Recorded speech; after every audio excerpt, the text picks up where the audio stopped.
आपण जो प्रश्न उपस्थित केला तो महत्त्वाचा आहे की बिबट्यांची संख्या अध्यक्ष महाराज वेगाने वाढते आहे। आता 1600 पेक्षा जास्त बिबट झाले।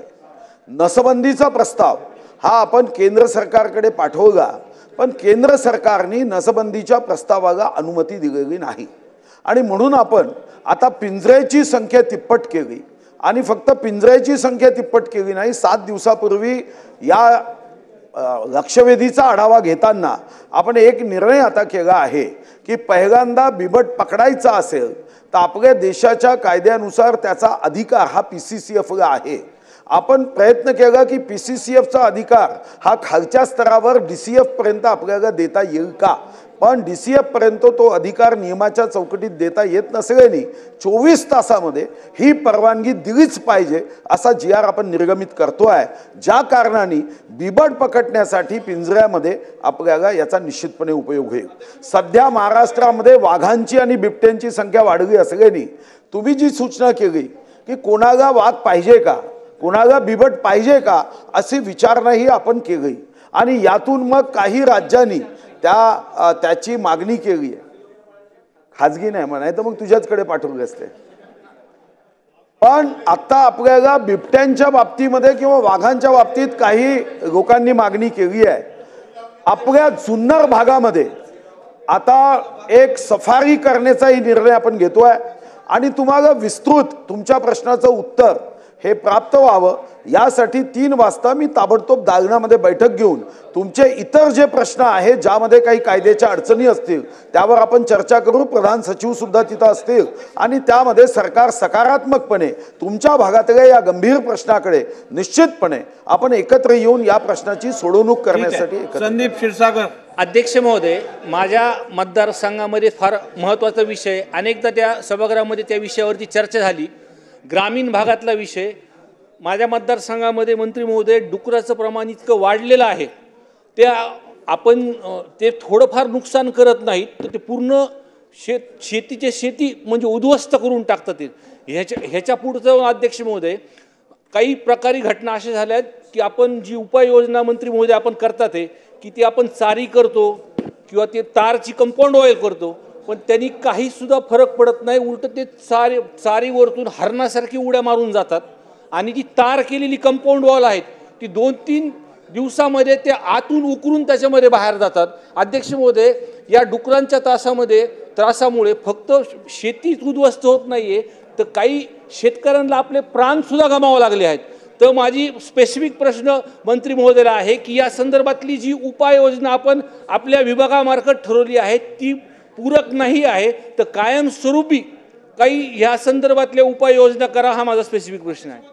अध्यक्ष महाराज, 15,000 रुपये अनुदानात जर तुम्ही औषध जर सांगितलं, आता या औषधीचा अभ्यास नाही आहे वन विभागाच्या अधिकाऱ्यांना कदाचित, पण तुम्ही जर सांगितलं तर ते औषध कारगर असेल तर वापरता येईल। पण एक महत्त्वाचा मुद्दा कदाचित सन्माननीय सदस्यांचा, कारण त्यांनी तो मुद्दा अतिशय महत्त्वाचा आहे, जे पर्यावरणाचं रक्षण करणारे गाव आहे, गावकरी आहे, गाववासी आहे, त्यांना न्याय दिला पाहिजे। आणि वाघांची संख्या अध्यक्ष महाराज एवढ्या वेगाने वाढते आहे तरी आपण प्रयत्न करतो रिलोकेट करायचा, पण शेवटी 80% हे हमले जंगलात होतात, कारण जंगलात उपजीविकेसाठी लोकांना जावं लागतं आणि मग यामध्ये कारण नसताना गरीब माणूस प्राण गमावतो।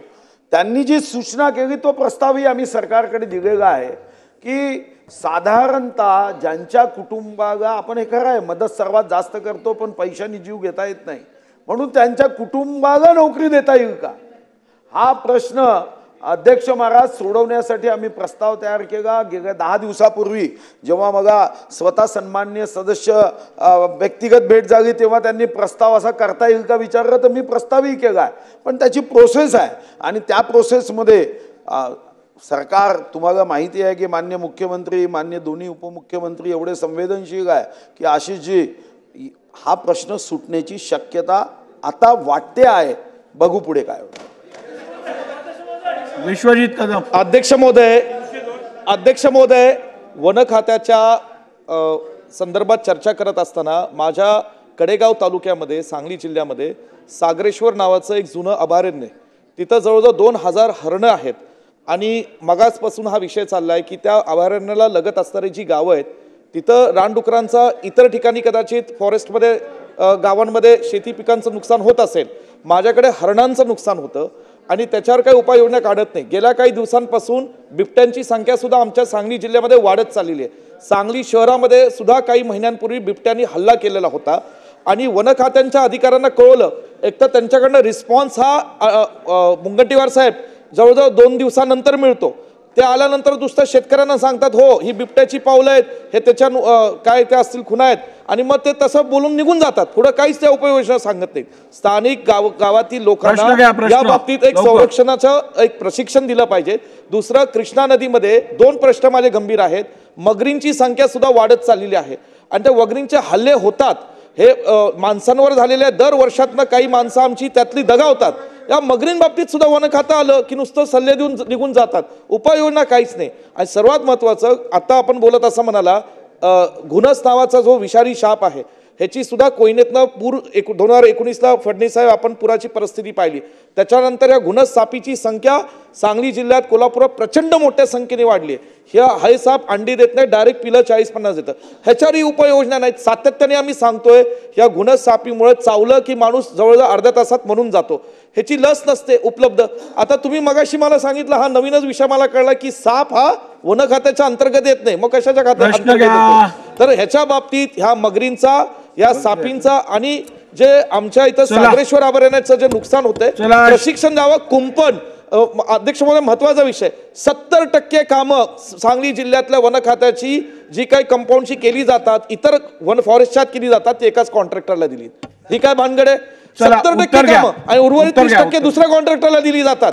ह्याच्यावर आपण चौकशी करावी. शेवटच्या प्रश्नाकडून आणि ह्याच्यावर नाही की पहिली गोष्ट कुंपण. ठीक आहे, उत्तर घेऊया. विश्वजितजी, अध्यक्ष महाराज, कुंपण डीबीटीच्या माध्यमातून दिलं जातं. मी आत्ताच सांगितलं की असं प्रकार होऊ नये म्हणून आपण डीबीटीच्या माध्यमातून देतो.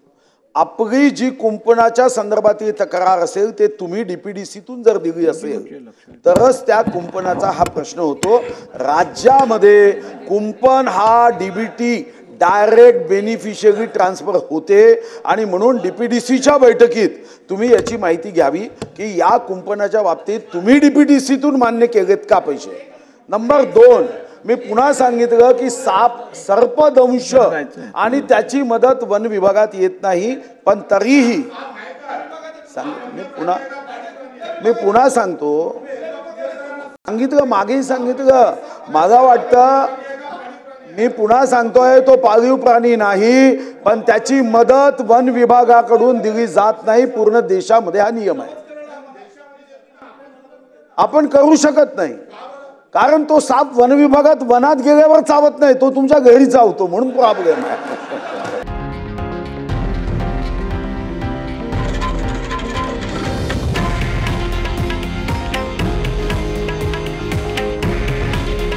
हे आहे देशातील नंबर 1 न्यूज नेटवर्क आणि आपण पाहत आहात TV9 मराठी. काळजी तुमची, हित महाराष्ट्राचं.